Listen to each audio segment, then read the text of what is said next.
Welcome,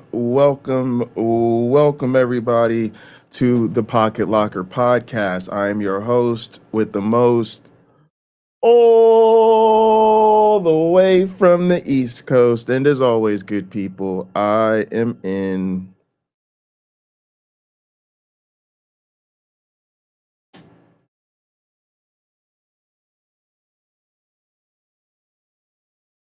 airplane mode. All right, y'all. That's all the excitement we've got for today.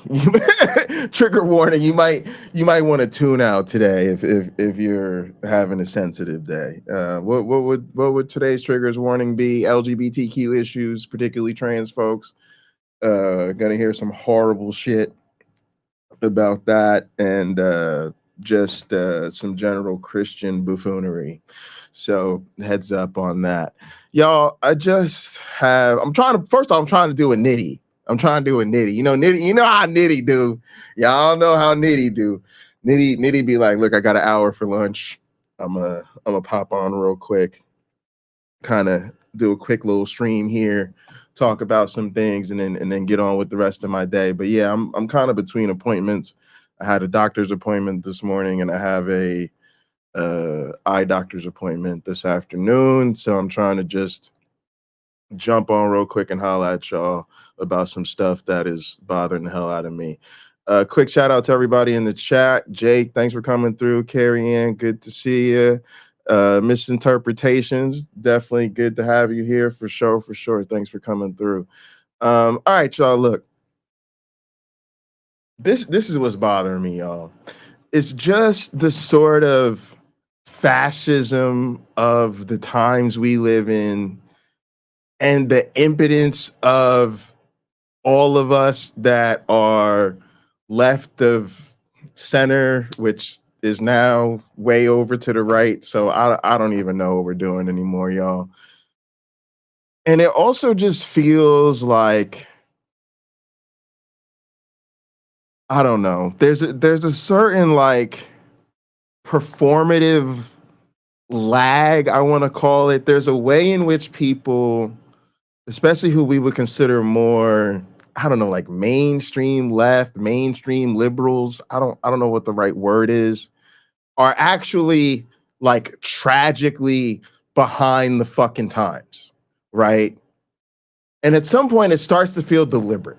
Like it starts to feel like these motherfuckers deliberately don't pay attention to what people like in different online spaces are sharing or doing, or they're not paying attention to what's going on with different social and political issues. They mysteriously never know the landscape or who the major players are. And it's just fucking exhausting, y'all. It's exhausting to have to like teach people shit today. You should have learned 5 fucking years ago.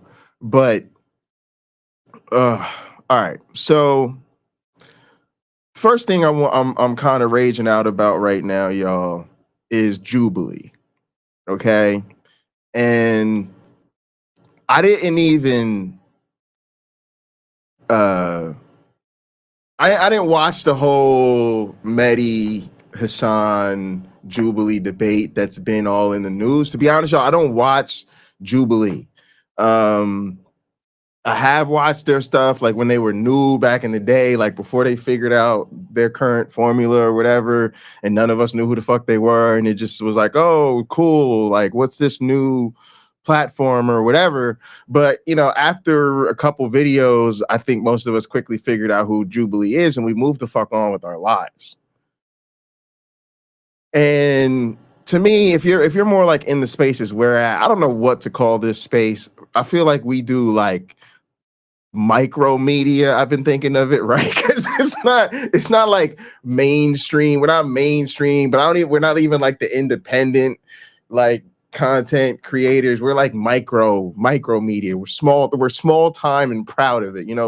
We broadcast to our friends, to our community, to the people that are in our lives.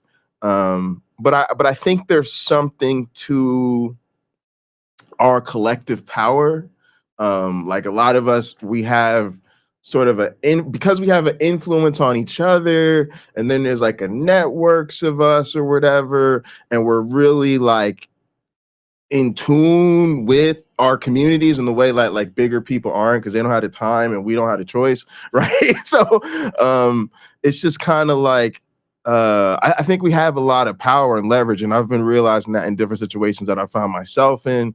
Either, you see like how, we'll do something on our stream and it like sparks a bunch of drama on like larger channels, and you're like, why are y'all even paying attention to us? Or I'll travel somewhere and meet people and stuff, so it's all good in that regard. But this Jubilee thing is like, for people in our space, it's like modern day debate with better production value. And I've been saying this, and now I think other people, like more people in my circle at least, are starting to like see that. But the problem is, like Andrew Wilson, people are just now getting tapped into that adrenaline rush or whatever it is of what happens when you engage with these people and see how much it pops the algorithm and all this type of stuff. But most of us figured out a long ass time ago, right, that like we're just done with that. Like we don't need to sit down. We don't need to like waste our fucking precious free time fucking watching MDD debates so we can figure out if flat Earth has somehow magically found a new argument. Spoiler alert, they haven't. You know. But what is happening with Jubilee is, it's like, instead of people realizing how ridiculous it is, it's like they're just getting their star turn now. They're all over the place. And some of the social dynamics, they're fascinating, but they're also terrifying. So for instance, like, first off, okay, Sam Cedar was on Jubilee, right?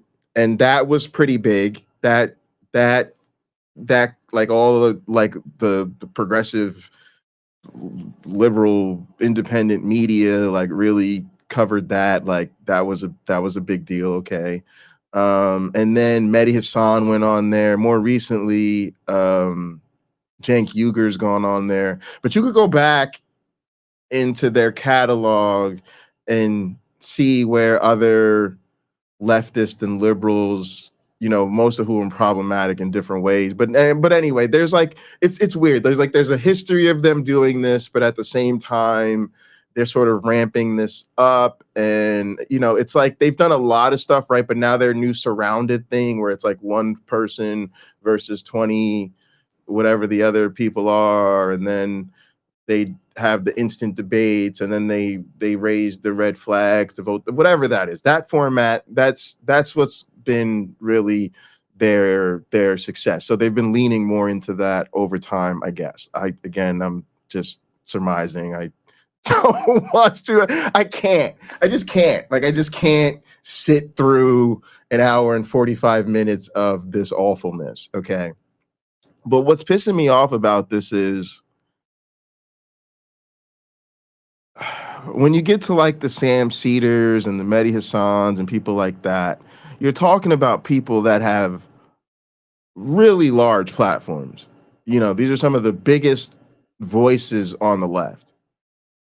And they also have a certain reputation for, being really critical, being super smart dudes, sort of being our guidepost as to the lay of the social and political landscape. Okay. But to me, when it comes to this whole Jubilee thing, it's like all of a sudden they're caught flat-footed.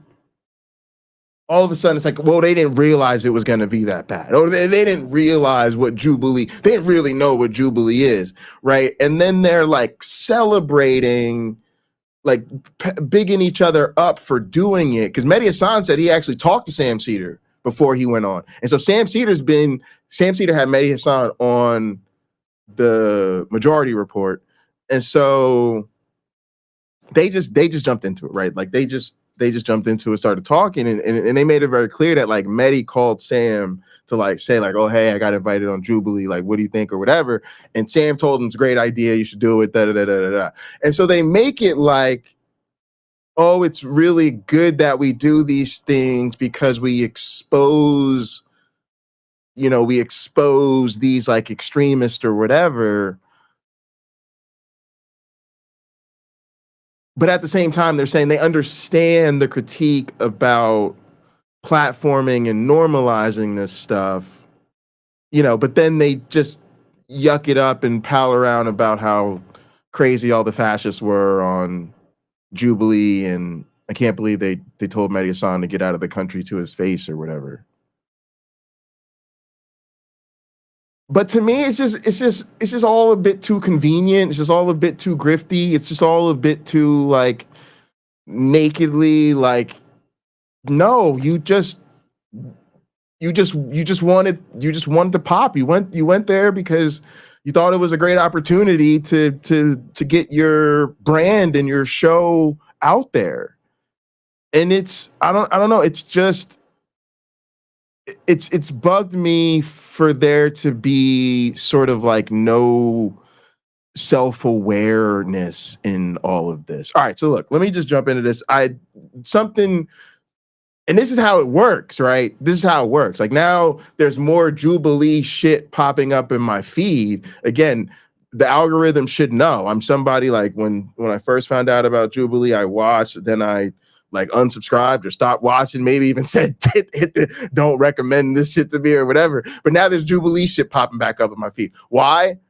Not because my watching Jubilee has changed, but because all of the leftist, news and media people were so-called progressive, whatever they are. I don't even know. We ain't even gonna play that game. We ain't got time to dissect those people's actual political ideology, but y'all know who I'm talking about. The independent people known to be somewhere on the left, they're all covering all this stuff in kind of a celebratory way, right? That really bothers me. Like even more so, like I'm somebody who's debated some people I shouldn't have debated, right? But even in my little realm of influence, I learned a lot and had to like radically change like how I approach those things because of critiques that people had. So it just feels weird. It feels weird as an amateur, right? To just see the pros and be like, what are y'all doing? Like how are you just figuring out shit that those of us with like, which y'all would say next to nobody in our fucking audience had to figure out a long time ago the hard way. And if this is the leading edge of our voices and our platform, we are fucked. All right, so this is what popped up on my feed. And apparently this is something that happened on Jubilee in like February or whatever, and I'm probably, I don't know, it's probably get the stream pulled or something, because Jubilee, another problem I have with Jubilee is they are fucking anti-free speech. I don't know what else to say about it. Like their whole thing is a grift because they say they pretend to be enlightened centrist, and we just need to have the debates, and we just need to represent both sides, and we just need to make sure that we're all in conversation because staying in conversation is how we love and understand each other and build unity. Don't I know this script too well? Oh my God, it's like this. It disgusts me how easy it was to say those words, because that's just how ordinary this type of bullshit has become. But then the funny thing is when anybody actually wants to cover Jubilee and respond and react to the content that Jubilee puts out, all of a sudden our videos get yanked. But I thought you were here to spark discussion. I thought you were here so we could all talk to each other. But when we want to talk about what you actually putting out there to spark the discussion, you silence everybody. I'm confused. So let's see if this stream even survives. I'm gonna have to pause a lot to add commentary, but we don't even know if it'll make it. Let me know if the stream just dies, because Jubilee literally just yanks anybody that shows their content. But this shit is so disgusting. So this is and I want to show, I'm going somewhere with this, but this is where trigger warning. So this is a short that popped up on my feed, and I guess it's Michael Knowles debating a trans woman. Trigger warning, just absolute disgusting, vile, fecal matter incoming. How are you going to get people to stop being trans? I think we're going to tell boys that they're not girls. So we're going to tell boys that they're not girls, and they're going to listen. Yeah, basically. Really? Yeah, that's what we've done for most of history. We're just gonna indoctrinate people. You know, don't worry about it, y'all. We got this. This is the shit that it doesn't need a platform. We don't need to show, like, we don't need to talk to these people. We don't need to put microphones and cameras in front of these people. And I'm gonna tell you, I'm gonna show you what happens when we do in a minute. And I can promise you to God that I didn't listen. Yeah, well, because we live at a time that is affirming the transgender delusion. But if we lived at a more sensible time, probably you would have listened, and you might have had some. And I think we should just return to a more sensible kind of politics. But how? What is yours? You're not giving a solution. And again, like, y'all, like this is the era that we don't need. This is what we don't. I'm sorry, we do not need more white dudes fucking white man splaining shit to actual marginalized people who have lived with. Yeah, we're just gonna go back to the good old days where people like you weren't allowed to exist and we didn't have to worry about it. And this.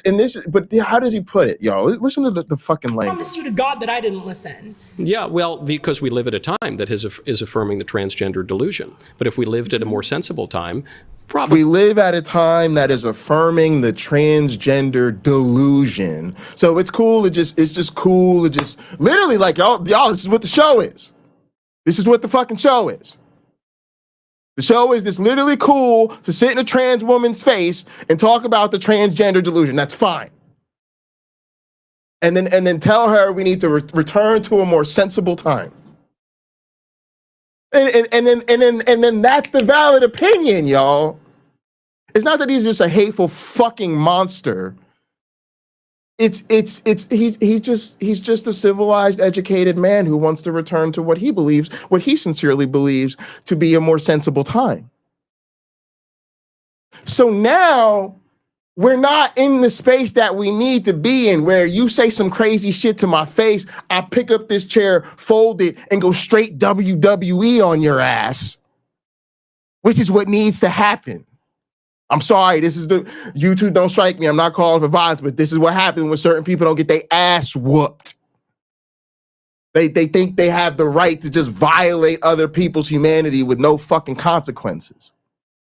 And that is what we're normalizing. We need to get back to the point where the consequences for this type of shit were too severe for anybody to do it. And we're not there. So this shit is utterly vile. And then what happens, y'all, and this is what we call it, debate fascism, is no, it's not about hatred. It's not about bigotry. It's not about the fucking oppression you and people like you have experienced your entire fucking history, because they've always oppressed people on shit they can't change. You can't help being a woman, so you inherit the general oppression, the generational oppression of women, because of course you can't escape being black.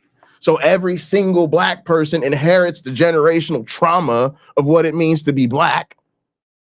You can't change the fact that you're LGBTQ. So of course you inherit the generational trauma that community has always had to face.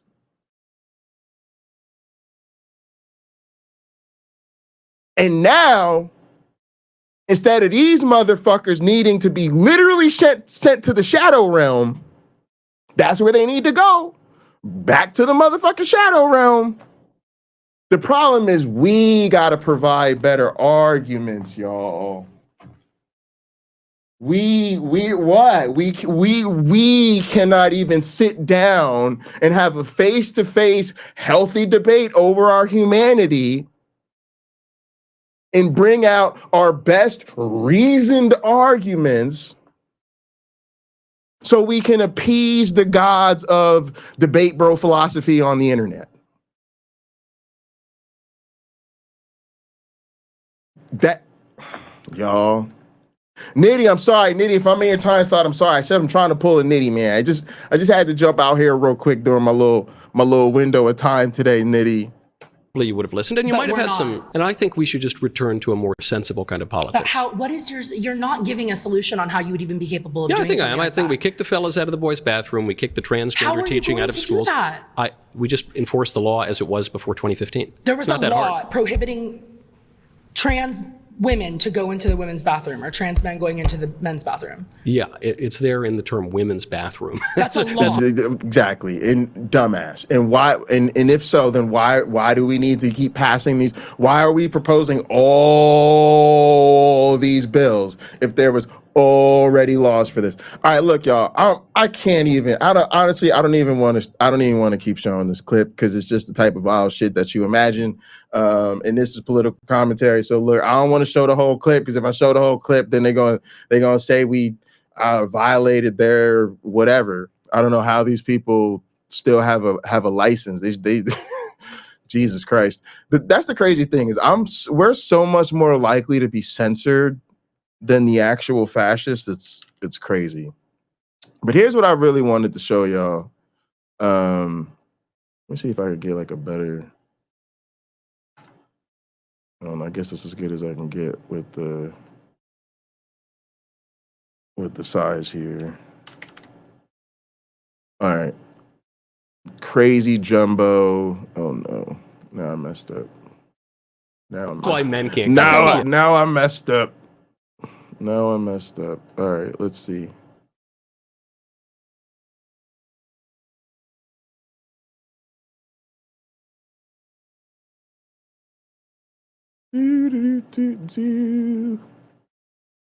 All right, I don't know how this works. All right, I'll stay here so it doesn't change the whole interface on me. All right, but look at the comments, y'all. When you go through these comments,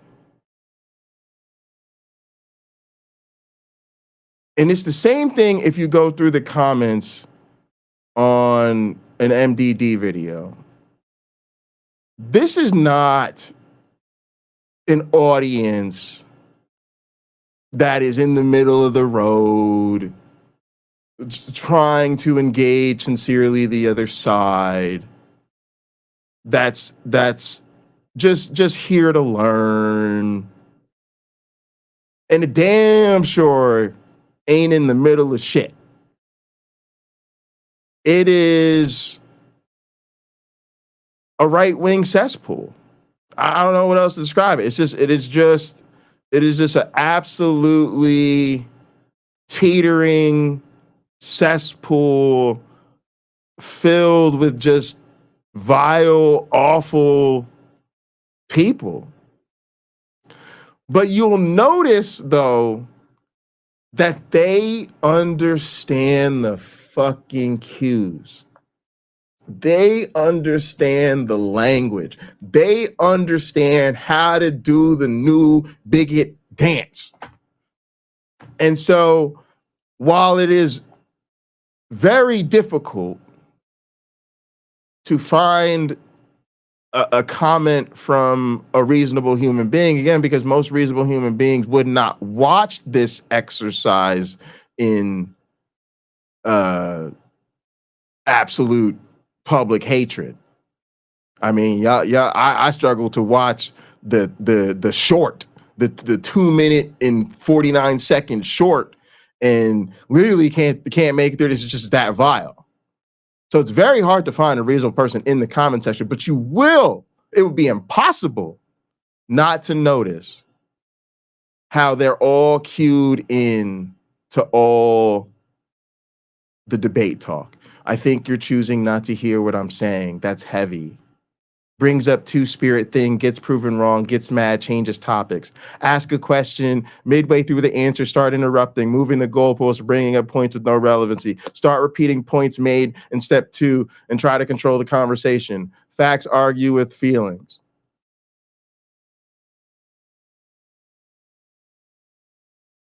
This is what you have to notice now. The very definition of patience of a saint. Secure people don't run around screaming how secure they are. There's no Michael knows is so well articulated. I've never seen facts ignored so thoroughly before. You might think at first that it's hard to figure out what side people are even on based on some of the comments they make. You'd be a fool. You just keep reading. It becomes very quick to tell, okay? And then you realize they're all on that same bullshit, okay? And instead of just coming out with their straight, bigoted, fucking anti-trans nonsense, it's all this same type of thing. It's all this, facts don't care about your feelings. We showed up to have a debate. Why can't you make good arguments? It's all that type of fucking bullshit.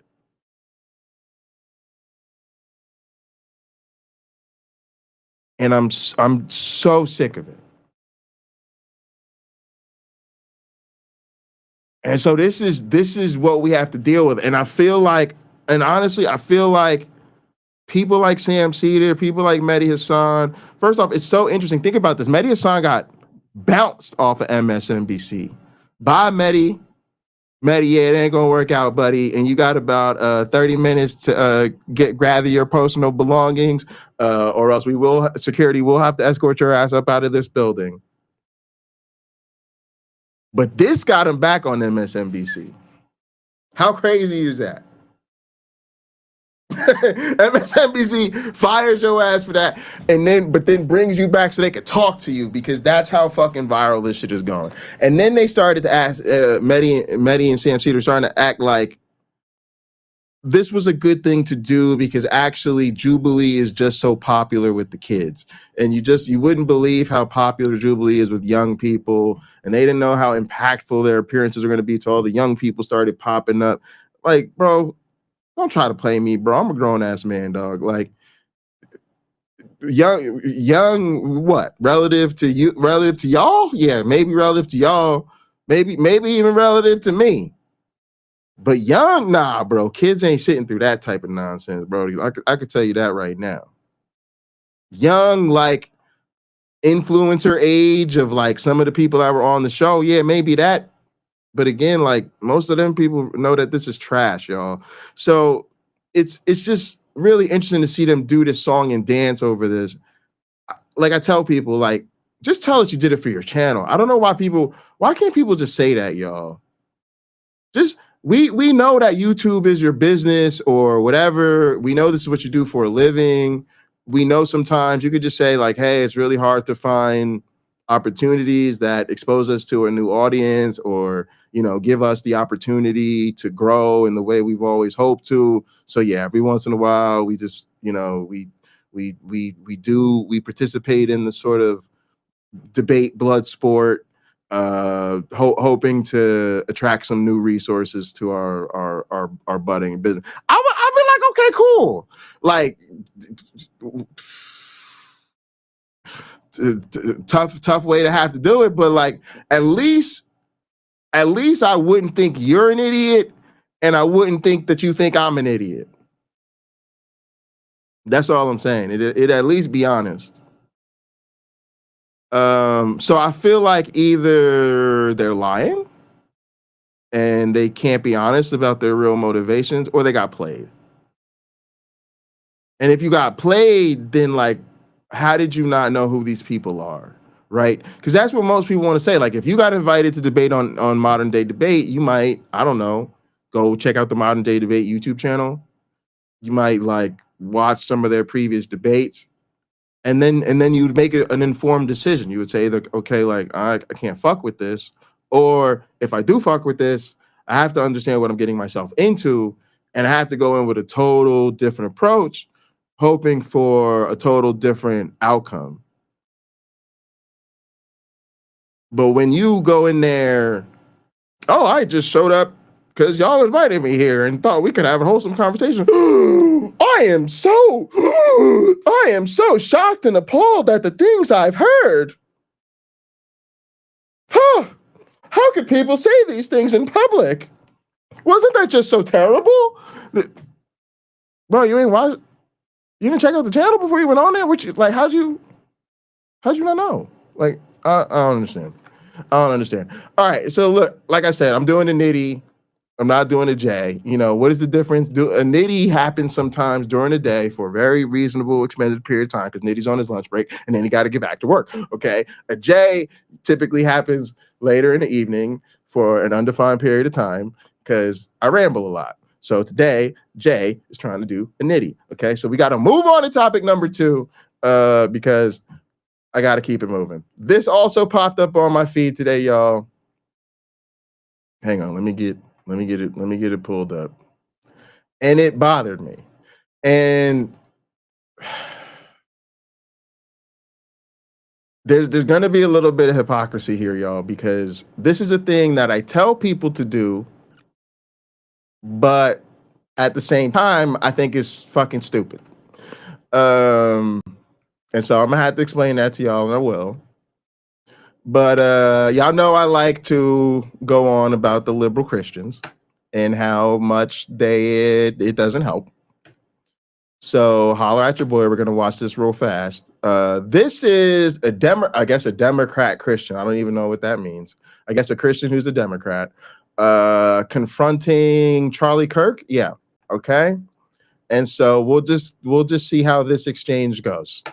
Threatened Charlie Kirk using the Bible. Hey Charlie, I have a real quick question, just a little bit of preface. I'm going to get straight to the point, but I need to start with the first question. You love the Bible, correct? The Word of God. Exactly. Okay, perfect. I'm just here not necessarily to debate, but more to understand your line of reasoning. I want to understand, why don't you also support things like free lunches for kids? The Bible over 2,000 times mentions helping the needy at every instance, and that if you don't help the needy, you are not doing the Word of God and He will not help you. Of course we should help the needy. Can you show me a specific verse where it says make sure you pay a bunch of money to the government in taxes to help the needy? I think as Christians, it should be the number one priority to find a system that works to make sure that every single person is fed. I can pull up a verse on my phone right now that says specifically in the Bible that you should feed the needy at the cost to yourself. You should help those in needy at cost to yourself. If it's a couple pennies out of my tax dollars to feed those don't have food, I think that's a Christian obligation of the government to fulfill. But it's never biblically obligated to use the state to do that. Okay, the church should do that. Okay, perfect. And that's so I personally give a fair amount of my tithes and my donations All right. Let me kind of pause here. All right. So first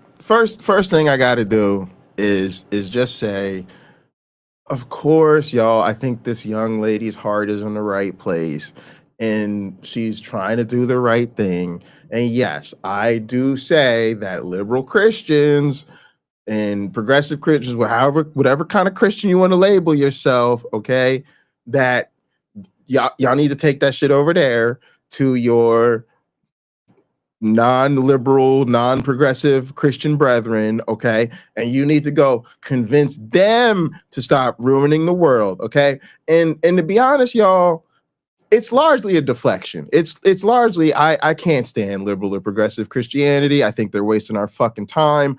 I am so sick and tired of them, like, basically trying to, like, launder their reputation by through allyship. Bam, boom. See, sometimes you got to just do it live, y'all. Sometimes when you do it live, the verbiage will come to you.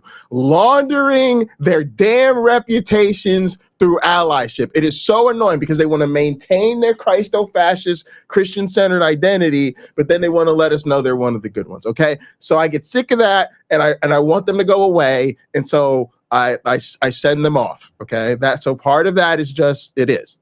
I'm confessing. It's me just wanting them to go away. So I tell them to go talk to the other ones. Okay, but it's also, I know most of them won't do it, and I'm calling their bluff because I'm tired of hearing about how this all-loving God and Christianity is just the best. But if you just believed it the right way and you had the right walk in the right relationship with Jesus, then you'd be one of the, okay. And it's like, look, you won't even go try to convince those people that you're right because you know how unmovable they are. You know how deeply biased, prejudiced, and hateful they are. You know they're not interested in making the world a place. You know most of them are evolution denying, climate change denying. Like they know how bad they are. And so it's like they're gonna come, they gotta snuggle up to us and convince us how great they are, because they already know that trying to change those people's minds is a fool's errand. And so I'm calling that bluff, okay? But what she brings out is the third aspect of it, which is it doesn't work and they look really stupid when they do. Okay? This young person, to me, just seems really naive. Again, heart's in the right place. Kudos to you. You get the Christy Burke of the Day award. Thank you for spending your privilege and trying to call out white supremacists. We greatly appreciate it. But now let's talk about that. This is not it. This is not what we need. Okay? Because the reality is this person just needs to leave Christianity. Like that's what it is, y'all. Like, I'm sorry. Like this is my show. I'm gonna say what I think. They just need to leave the fucking religion, because Christians are not about feeding the poor. They never have been, and they never will be. And when they do, it is literally to like indoctrinate people and to proselytize to them. And decent human beings, even decent human beings who really wanted to proselytize to people, would have the audacity, the decency to like not proselytize to people during their lowest times, right? Because they're vulnerable. And I don't want to proselytize to vulnerable people because, you know, it's just it's like a bad look. It's like a they're not having a good time in life right now. They're not on solid ground. They might be like dependent on my services. They might really, you know, they definitely need help right now. And if you know, we're doing all this Jesus stuff around them, but they're just trying to keep a roof over their head and like a hot meal in front of them, like maybe it's not the best time. But of course, that's not how it works. The other thing is like, and I ain't gonna lie, I ain't gonna hold y'all. I went to the chat GPT with this one because I just was sick of it, and I was like, look, let's just get a couple of things. Let's just get a couple of things straight. Okay.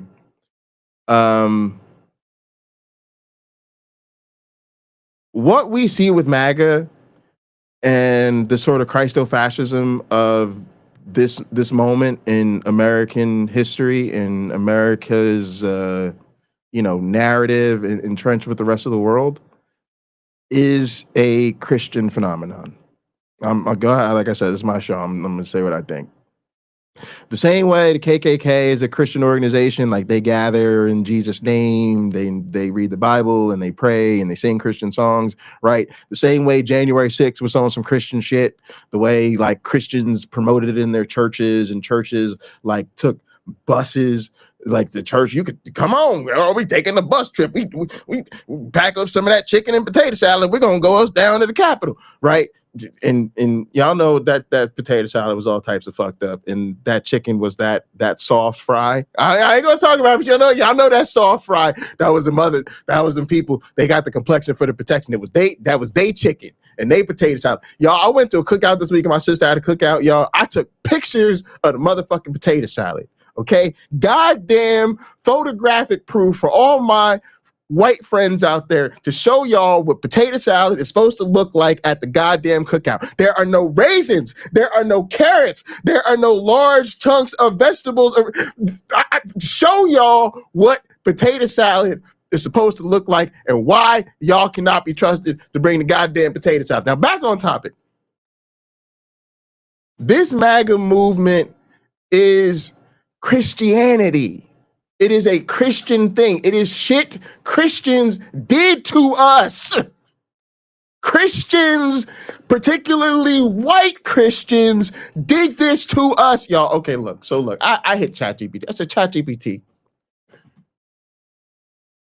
what proportion of Christians voted for Trump And even more importantly, what proportion of Trump voters are Christian? I'm sorry, not sorry, but it's time to recognize MAGA as a uniquely Christian movement.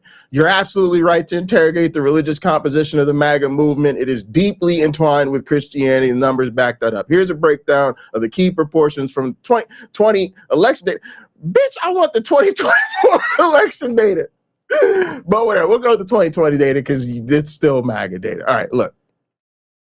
75 to 80% of evangelical Christians voted for Trump.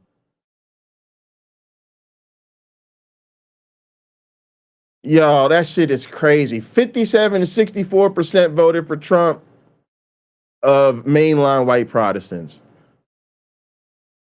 Sorry, hang on. I'm reading numbers wrong. White Catholics is all right. White evangelicals 75 to 80. White Catholics is 57 to 64. Mainline white Protestants is 53 to 59. Okay, and then you see this severe drop off. Okay, when you get down to Christians of color. Okay, so that's why sometimes we sidestep them, but I hold them responsible too, right? Because I think the role that Christians of color play is in continuing to normalize the dominance of Christianity in our lives. Because, but it's a different thing because they're marginalized groups and they're literally doing it. I always say Black people have always used Christianity to audition for full citizenship, and it has never worked. So there's a whole other problem there, right? Because these are like people who shouldn't be Christian in the first place. All right, but anyway, what proportion of Trump voters are Christian? Around 80 to 85% of Trump voters identify as Christian. Most commonly white evangelical or white mainline Protestant, okay? So again, 80 to 85% of MAGA are Christians. So I'm done with it. I want to get rid of both. I want to get rid of MAGA, and I think I would love for MAGA to be the thing that starts the downfall of Christianity, because it should be. Because if your movement can produce this, fuck your movement, fuck your religion, fuck your God, fuck your savior. You spent your whole life in an evangelical church and voted for this fucking rapist? Fuck you and the fucking God you pray to. Are you kidding me? Are you kidding me? Well, I'm supposed to look to those of you who hold out on the left and hold it down for the good Lord as a moral guidepost? No, the moral guidepost your ass needs is to get out of this fucking fake ass fucking cult. All right. So yeah, MAGA is, you're not wrong to identify MAGA as a uniquely Christian nationalist movement, given its Christian nationalist rhetoric, its embrace of spiritual warfare, and the fact that when you had the January 6th attack, they were having the crosses and the Trump is my savior, Jesus is my savior, Trump is my president, and singing evangelical worship songs and all of that shit. Okay. And then we also, as it summarized, this other point, which is,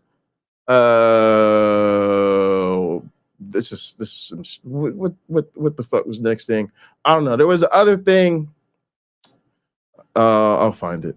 Might have been a different conversation, but basically, I also said I'm tired of this idea of socialist Jesus, right? Let's play the rest of this short for y'all, so y'all can hear her continue to make this argument. Local churches to help do these things, and I hope everybody else does that as well. All right, so what he just said is, why should the government be doing it? Shouldn't the church be doing it? Which is, again, y'all, time to go. Time to go. Because fuck no. I don't want to live in a fucking world where the government does not provide services to maintain a basic standard of living, and instead people are relying on the fucking church for it. And if Christians get their motherfucking way, that's exactly what'll happen. And you see how bad shit is now? Their vision is, let's give them even less. then they'll have no choice but to turn to Jesus. And they basically say this to your face. And then you turn around and you like still wanted us to do Christianity. Like, stop. And in fact, I this believe gets you. to the meat of my question. If I could get more to the meat of the question, then. So why do you think there should be some policies that should be governed at the state level, but then not other policies when it's sort of governed like this, when it's specifically over 2,000 times in the Bible? So we go back to the Constitution because that's our core governance. If it's in the Constitution, it should be there, such as border security, national security, printing of money. We should ask how likely they are to become a fascist movement. Oh my goodness. Oh my goodness. My answer would be 100%. And see, I don't even need to ask the fucking AI, because I'm telling AI, if the AI says anything less than 100%, I'm gonna tell that AI is fucking broken. And y'all, look, we doing a podcast, we chit chatting, I'm sharing my opinion, but look, y'all can't be out here. You can't just be blind. You can't trust everything the AI fucking tells you, y'all. I work with AI every day, and I can tell you that shit is broken. That shit lies. The shit says shit that is wrong. Like, the reason I'm cool with the shit it said here is because I know you could look that shit up on your own and you'll get actually the accurate data, and the accurate data might be even more illustrative of my point. But just practice safe artificial intelligence out there. Protect yourselves. Treasury, enforcing of interstate commerce, Department of Justice, those tariffs, collecting of duties. However, the government providing food to its citizenry is not in the Constitution, and it should be a last gap effort. And I suppose the question is, I don't know if you're a Christian or not, and if you are, wouldn't you say it's better for churches to feed people than the government to feed people? Yeah, okay, so I am a Christian, and I do think that by any means necessary, the number one priority of every single citizen in society under Christian values, as you like to preach, should be to help their fellow man, to help them feed, help them get clothes, and help the needy. At the end of the day, it's inevitable. The government is inevitable. And I think that we have to have that means that has such a mass scale of outreach to help feed people and to help give them their needs. I think that churches, they lack a lot of central organization that government has to help reach out with them to help feed them. All right. So I found the thing that I did earlier is just this. Because I remembered Durante Lamar's video about Jesus exploiting the poor, but to be honest, I don't fuck with Durante Lamar like that. And also I didn't feel like going through it or summarizing it or whatever, right? So look, I said Jesus actually exploited poor people. He didn't help them. Give me some bullet points to summarize this on YouTube. I'm getting sick of baby-brained Christians acting like Jesus was a socialist revolutionary. ChatGPT is like, tell me how you really feel. All right, so here we go. Jesus didn't help poor people, he exploited them. He preached poverty as a virtue, but relied on other people's labor. Give it up for yourself, ChatGPT. Why would you ever read the Bible? You have ChatGPT to do it for us. Like I said, y'all, use AI safely and intelligently. And since I don't think anybody should subject themselves to reading those fucked up ass books people call sacred text, just have the AI do it for you, y'all. You'll be a lot better off. Anyway, he never condemned slavery. Amen, ChatGPT. Amen. Hallelujah, brother. You are invited to the cookout. You can even bring a friend. All right. And you know that for that reason alone, we should take that Bible and chuck it off the bridge. Fuck you, YouTube. I didn't threaten violence. The Bible is a book. I said throw the book off the bridge. Now, Christians, y'all keep fucking around.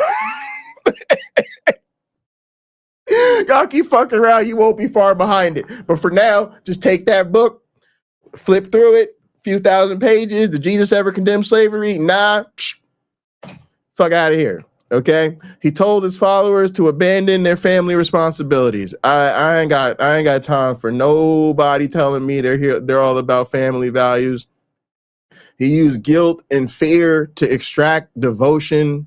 Okay. He pushed self-denial, not systematic change. Amen. We still getting that. The austerity politics. Donald Trump is like, we need to stop the waste, fraud, and abuse. Hang on a second. I'm going to throw myself a military birthday parade. Hang on a second. Let's drop a couple $100 million on building a big golden ballroom where in a building that probably already has too many fucking dining areas and fucking ballrooms. Oh, but the rest of y'all asses, yeah, y'all got to cut back, man. Y'all been spending too much. Would you say gas prices is too high? You don't need to travel, do you? I mean, you know, nah, a car is for commuting. Cars are for commuting. Yeah, that's the problem. The problem, you wasting gas thinking you should be going out to the movies and going to the restaurant. Didn't you drove to the airport so you could fly somewhere and go on vacation? Nah, y'all gotta cut. It's time for America to make hard choices and sacrifices to get this economy back. Okay. Jesus was on that same shit, basically. Okay. All right. Benefited from cult leader dynamics. Give yourself a round of applause, ChatGPT. You nailed that one too. Surrounded by desperate people, preached the apocalypse, told them to give up everything. Classic manipulator move. Classic manipulator move. Okay. Sold heaven as the consolation prize. Give it all up for yourself, ChatGPT. Sold heaven as a concept. Promised poor people rewards after death instead of changing their material conditions now. Okay? Never fed or housed anyone substantially. Multiplied food once or twice, but didn't build shelters, improve sanitation, or empower the poor economically. Just, that's it. So, look, I'm literally just tired of the act, the fakeness. Like, yes, I do give someone like that young lady like credit for like confronting those people based on your convictions and values. I'm gonna just try and to be real with y'all, I see her as like, you know, the type of young person you might instruct in a college course. So, you know, in a different life could have easily been one of my students. And I would wish the same thing for them. Like I would think to myself, like, man, this student really does seem to have great values. I hope they can leave this cult one day and find community with other people who literally have the same values and like live it out rather than just faking it on Sunday. Because I just look, the fascism that we're dealing with is, to me, a product of the Christian culture that produced it. And in that sense, I just think it's plainly obvious that Christianity is not the best way to build a society or to live your life. And right now, people like that, I think they need to deconstruct. How did you get here? How did you get here? How did you end up at a MAGA rally? Because it's clearly she's at a MAGA rally, a Trump festival or some shit like that. And yeah, okay, you maybe let's just say you all the way came here just to call out Charlie Kirk to his face. Like, why? Like, what did you do that your life became so focused on these Christo-fascist bigots that they're your mission? And what are you actually doing for the world in the process? Right? Like, that's where I think a lot of people need to deconstruct. How did you end up in an all-white community at an all-white workplace at a predominantly white school, right? Like that's where the real work starts, right? Like, how the did I even end up here, right? Because so many people who do have really good values got so comfortable, deeply embedded in communities, I think largely based on comfort, privilege, and just trying to live a decent life. But there's a lot of things you got along the way, right? So to me, that would be helpful to recognize, like a lot of us need to recognize, like we're all kind of doing this to ourselves. Like, how much am I really helping by centering these people, by having these stupid arguments? Like, what did I think was going to come out of confronting Charlie Kirk, and how does that actually even help people, or you know what I mean? Like, that's and it ties right because it ties right back into the last thing we looked at, right? Because again, rather than centering marginalized people, we center the fascists, we center the bigots, and then it becomes all about tearing them down in debate rather than like collective action or community organizing or getting involved in politics, or like an infinite list of things that we could probably come up with that would actually be creative endeavors that truly helped Instead, we're all still wrapped up in this debate culture, and that shows you that, right? Because I don't think that young person is like a fuck phase. And I'm not trying to curse her out, nothing like that. I just literally think she has great values, and she's like clearly motivated to do something, right? And to her, the most obvious, immediate thing to do is to like shut these people down and to bring out how they're not living out Christianity as she understands it, right? I just think like they are living out Christianity as a troubling majority of Americans do, particularly on the right. That's that whole thing. That's my whole argument, that MAGA is a uniquely Christian movement. It is something that most Christians, the most white, let's say the white evangelicals and Catholics, like most white Christians have supported. And it is something that when you look at the composition in the base, it is, again, predominantly white Christians. So to me, that's a very solid thing that we just need to accept right now. So that would be my thing with her, is like, girl, we just got to get you out of there. Fuck them people. They've always been like this. They ain't going to change anytime soon.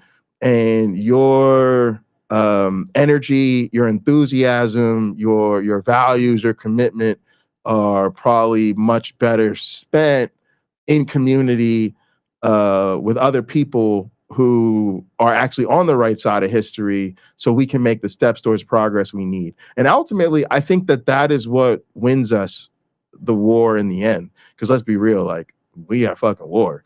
And there's a lot on the line right now. What wins it ultimately is us saying we just don't have time anymore for them. Fuck them. We don't have time anymore. Shit has gotten too real. It has gotten too urgent. There's entirely too much going on. And I think those of them that are winnable, I don't think they're all winnable. That's something you got to accept, that there's just always going to be a lot of bad people, and you gotta get over it. But those that are winnable, I think they're going to be winnable when they see that Christianity is not the way, and they're not going to see that until we show them. We got to be willing to say, no, I'm not down with that Christianity bullshit. I'm sorry, it's just not true. And it's quite horrible if you actually look into it, because what they're doing is they're whitewashing Christianity. Right, they're literally trying to continue the lie of there's this loving God that we should actually all be worshiping. And to be honest, I think it's an insult to our intelligence. Like this idea that like we wouldn't know that we should take care of the poor without Jesus. We wouldn't know that we should look out for those of us that are less fortunate without Jesus. We wouldn't, like, get the fuck out of here. I know that sounds a bit harsh, but like that we got to hit people with the reality. All right, y'all. That's my alarm. I got to go. Y'all know I'm in the middle of a good rant, so I could keep going. But I really did want to like respond to these two things and get the shit off my chest, because the Jubilee clip really, really pissed me off. I didn't even know about that episode, but it's just so indicative of everything that happens on that platform, and it seems to be blowing up and going mainstream at a time when we need to be done with it. People need to be like, no, we're not about to mainstream fucking Jubilee. We don't need that shit at all. I don't watch that shit. I don't support it, and I encourage y'all to do the same. And you know, that clip with Charlie Kirk and that young lady was so tragic, but so emblematic of the moment that we live in, and to me, so indicative of the problems with progressive and liberal Christianity. Look, just go read your own book, or have ChatGPT summarize it for you. Whatever is the faster approach for you, but you got to realize that liberal ideology that you made up and then attached to the Bible, that is also selective reading and nitpicking, and is not being honest about the horrors of the book and the fact that there's just no way to legitimize it. And so progressive liberal Christians are just impotent to me. They lose on the book, they lose on the history, they don't have the numbers. If you really do have those human forward values, understand that religion has really never been because again, if it was all about people, it wouldn't need to be all about gods. It wouldn't need to be all about supernatural. It wouldn't need to be all about miracles. It wouldn't need to be all about the afterlife. It wouldn't need to be about the spiritual. It wouldn't need all that. So if you really want to be human centric, just become a humanist. Plain and simple. You want to be human centric, be a humanist. It's pretty easy, y'all. But look, I love y'all. It was really cool and refreshing. I've been dealing with a lot of stress and pressure in my own life, so it's very therapeutic to just get out here and chat with y'all for a little bit. But look, before y'all go, jump down in the description. Our girl Lina has been dealing with a lot right now. So this is a 5-alarm call that everybody that can help. Look, let me tell you something real quick before I go. A few weeks ago, I went to do the art protest in Kentucky. And I'm gonna come back and talk to y'all about that because there was a lot of interesting things around that. But what I'll say quickly was that was my first time meeting people from this community in person. And it just changed. It was like life changing. Like it just changes the way you see this community, the way you see what we're trying to do. It's just amazing to see people, hug people, stay up late, chit-chatting with Ember,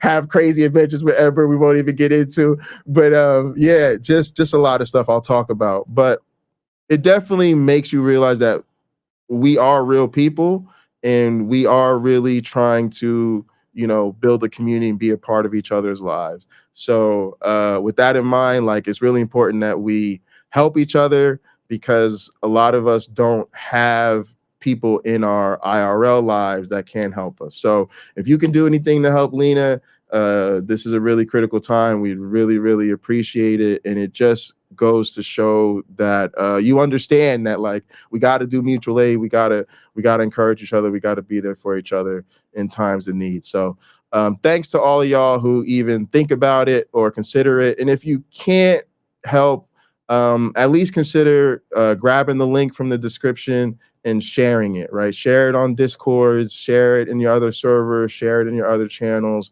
and definitely know that when you find yourself in a time of need, we will be happy to do the same for you. All right, misinterpretations. Thank you so much for the compliment about my speech. I'm definitely going to do a stream and talk more about that whole experience. Maybe I'll grab my speech and I can react to that when I do that, or maybe I'll react to some of the other speeches because there was a lot of fire speakers there. All right, y'all, let me get out of here so I'm not late to my appointment. I appreciate y'all. I love y'all. Thanks to all the mods for holding it down. Y'all know I got a Discord to join if you want to stay in touch. And then, we're always in Gather. That's our virtual headquarters. So we'll see you around, and I'll catch you next time on the stream. If I'm not back sooner, I'll be here on Sunday for Hop